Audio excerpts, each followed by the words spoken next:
कलिंका माई कब हुएली देणी धारी, कलिंका माई कब हुएली देणी, कै दिन आलू बार हो, कै दिन बसलू। हमारे साथ कुलदीप जल्दी जी हैं। आइए जानते हैं उनसे। कुलदीप जल्दी जी, सर आपका बहुत बहुत स्वागत है। बहुत बहुत धन्यवाद। हमने एक पूर्व में एक बहुत बड़ा मुद्दा सुना था कि कहीं ना कहीं जो बापू धाम वाला मुद्दा है, बहुत मीडिया में हम लोगों ने उसका प्रयास किया कि वहाँ पे हमने जाके फिजिकली इस चीज़ को भी हमने उठाने का प्रयास किया। तो ऐसे क्या कारण हैं जो अभी तक जो भी घटनाक्रम पूर्व में हुआ उस घटना में क्रम हमें मैं कहूँगा नहीं, लेकिन ऐसे क्या कारण रहे कि वो आज की परेशानी आपको हो रही है?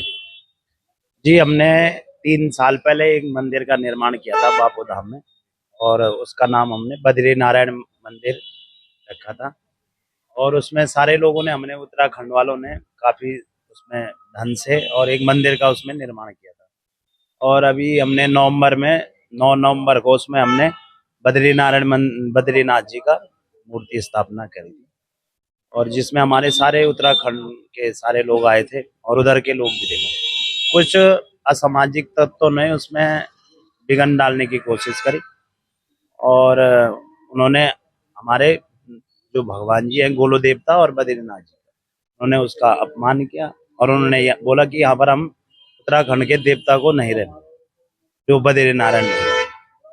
और उसके विषय में तब काफी वो हुआ, तो उधर के जो दमंगी लोग हैं, या बाहुबली बोल लो आप, जैसे भी हैं, तो उन्होंने हमारे पे वहां पर एक शांति भंग का केस डलवा के, चाहे थाने में, चौकी में, उन्होंने अपने जो भी उनके सोर्सेस रहे होंगे उनसे कह कहलाकर उन्होंने हमारे पे 4 लोगों पे हमारे पे शांति भंग का केस कर, जबकि हमने उसकी सूचना पूर्ण रूप से एसपी को भी, जो हमारे एसीपी साहब को भी, मौर्य जी को भी दे दी थी। और थाना जो इंचार्ज हैं वो, उनको भी, अखिलेश यादव करके उनका नाम है, उनको उनको भी हमने दे दी थी। अखिलेश कुमार है उनका नाम। उनको भी हमने पूर्ण रूप से अपनी जो भी हमारा रूपरेखा थी कार्यक्रम की, उसको हमने पूर्ण रूप से दे दिया था। परंतु उन्होंने हमारी बात को वो करके और हमारे पे ही शांति भंग का केस कर दिया।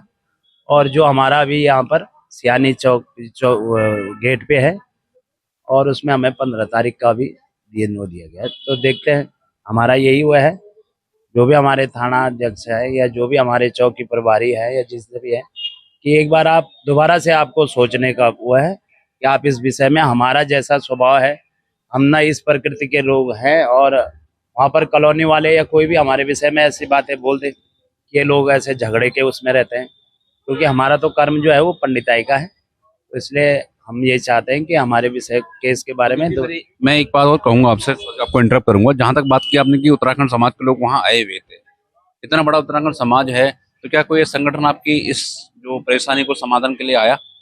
क्या आपने कभी किसी से प्रयास करने किसी से संपर्क करने का प्रयास किया कि हम ऐसे एक जिसमें ना चाहते हुए वैसे उसमें फंसे पड़े हैं, इसको निकालने का प्रयास किस संगठन किया? नहीं, अभी तक तो ऐसा कुछ वो नहीं है कि जिसने हमारी मदद की होगी, क्योंकि 4-5 महीने पहले ही हो चुके हैं, और कोई भी हमें ऐसी कोई वो नहीं लगी कि हमारी कोई मदद करना चाह रहे हैं। आगे अपेक्षा है पहाड़ संवाद के माध्यम से कोई संगठन आपके लिए मदद के लिए आ गया है? और उत्तराखंड के काफी संगठन हैं दिल्ली एनसीआर में, और हमारा सभी से यही गुजारिश है कि कोई भी किसी के कोई भी सोर्सेस है तो कृपया हमारा हमारा जो केस है उस पर आप एक बार जरा ध्यान दीजिए और हमारी मदद करने की कृपा करें। धन्यवाद। तो ये थे कुलदीप जल्दी जी, जो बाबू धाम वाला मुद्दा है उसके ऊपर बहुत विभिन्न भाव से हमने बात रखी अपने। और जितने भी उत्तराखंड समाज के तमाम संगठन को मेरा अनुरोध है पहाड़ संवाद के माध्यम से उन सभी से कहना चाहूंगा कि जो बाबू धाम वाला मुद्दा है, कहीं ना कहीं जरूरत है संरक्षण की, जरूरत है इनको एकजुटता दिखाने की, पहाड़ समाज को आगे आने की। तो मैं पहाड़ समाज के माध्यम से अपील करता हूँ कि आप सभी इनके सहयोग के लिए, इनकी सुरक्षा के लिए, कैसे इनको आगे कार्रवाई में इसको राहत मिले, इसके लिए आगे आए। धन्यवाद। जय पहाड़, जय पहाड़।